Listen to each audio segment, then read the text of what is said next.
자, 여러분, 이제부터는 저희 직업 멘토 인터뷰에 대해서 좀 설명을 드리도록 하겠습니다.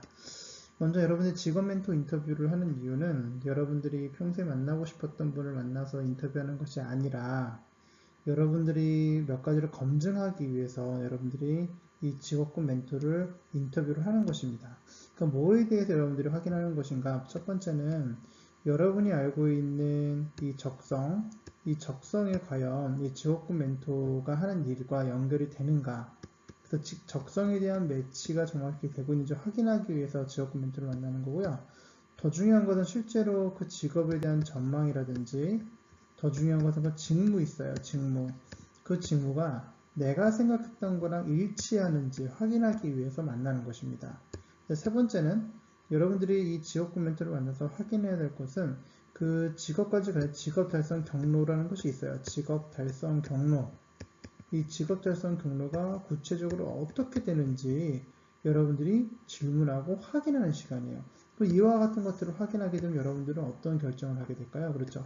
의사결정이라는 것을 하게 되어 있습니다. 그래서 올바른 의사결정, 합리적인 의사결정을 하기 위해서 여러분들이 세웠던 가설에 대해서 확인하는 시간이라는 것이죠. 그렇기 때문에 이것을 잘 알지 못한 상태에서 여러분들이 단순히 만나서 어떤 시간을 보내는 것들이 아니라 여러분들의 인생 미래에 대해서 좀 더 구체적으로 합리적으로 준비하기 위해서 만난다는 것을 기억하시면 도움이 될 것 같습니다. 그래서 멘토에게 어떤 질문을 하면 구체적인 직업정보를 알 수 있을까? 어떤 질문을 하면 도움이 될 수 있을지를 물어보시는 게 중요하겠죠. 그래서 각각에 따른 질문들을 여러분들이 유추해서 쓰시면 됩니다. 그래서 보통 한 20가지 정도를 쓰시고요. 20가지 쓰셨으면 이걸 가지고 이 지역구 멘토한테 메일을 보내서 이분들이 실제로 여러분 오기 전까지 확인하는 것이죠. 그리고 구체적으로 멘토를 통해서 알고 싶은 게 뭐가 있냐 이거예요. 그래서 예를 들면 뭐 연봉도 알기 원하면 할 수 있고요. 그 다음에 작업 환경, 그죠? 근무 만족도가 있겠죠? 네 번째 문제 전망, 그 직업에 대한 전망도 되게 중요합니다. 이와 같은 것들을 여러분 구체적으로 작성해서 알아보시면 도움이 되실 것 같고요. 그래서 이와 같은 것들을 위해서 여러분들이 효과적인 그 질문 10가지를 뭘로 할 것인지, 그래서 그 질문에 대해서 총 그래서 한 20가지 정도를 여러분이 만드시고 그 안에서 10가지를 간추리시면 되겠습니다. 그래서 간추린 다음엔 실제로 이제 만났어요.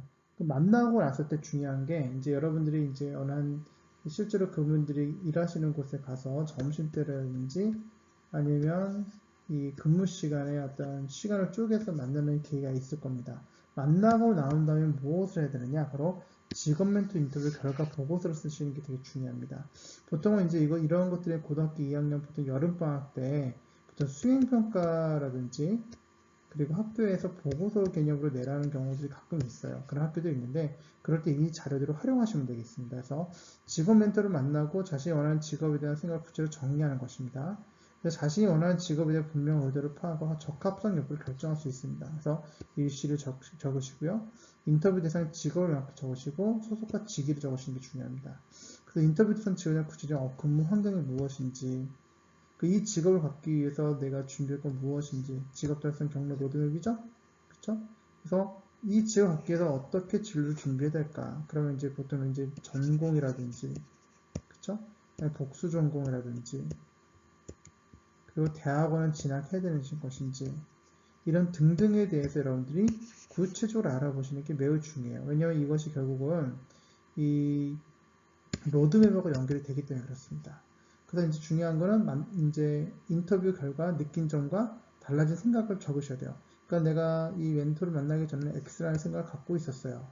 그런데 이 멘토링을 통해서 인터뷰를 통해 가지고 내 생각이 어떻게 바뀌는지 이걸 쓰시는 게 중요합니다. 이것이 되게 중요하고 이것을 썼을 때 우리는 주도성이 발현됐다고 얘기를 하죠. 그리고 또 중요한 게 기대했던 내용은 무엇이었는지 처음에 여러분들이 막 가기 전에 여러분들이 기대했던 것은 무엇인지 세 가지 좀 적어보시고요. 그 좋았던 것 세 가지는 어떤 것이 있었는지 그 좋지 않았던 것은 어떤 게 있었는지를 구체적으로 적으신 다음에 그런 다음에 이것을 정리를 하시는 게 중요해요. 그래서 이 직업 멘토에다 사진도 찍으셔서 이제 찍으셔서 여러분들이 실질적으로 사진을 좀 걸어 놓으시고 여러분 책상에다가 이제 보통 이제 세 가지를 붙여주시는 게 좋은데 첫 번째는 여러분들 이제 공부 이유서, 그렇죠? 그 다음에 비전 맵, 그 다음에 멘토와 함께 찍었던 이 사진을 넣고 여러분들이 공부를 하시는 거예요. 그러면 여러분 어떻게 되냐? 슬럼프를 이겨낼 수 있고요. 그 슬럼프를 충분히 이겨내는데 힘이 생길 겁니다. 그래서 이와 같이 이 지옥 코멘토 인터뷰를 통해서 여러분들이 동기를 좀 더 고취시킬 수 있다는 걸 기억하시고 한번 열을 담당하는 코치와 함께 실수해 보시기를 권하겠습니다. 감사합니다.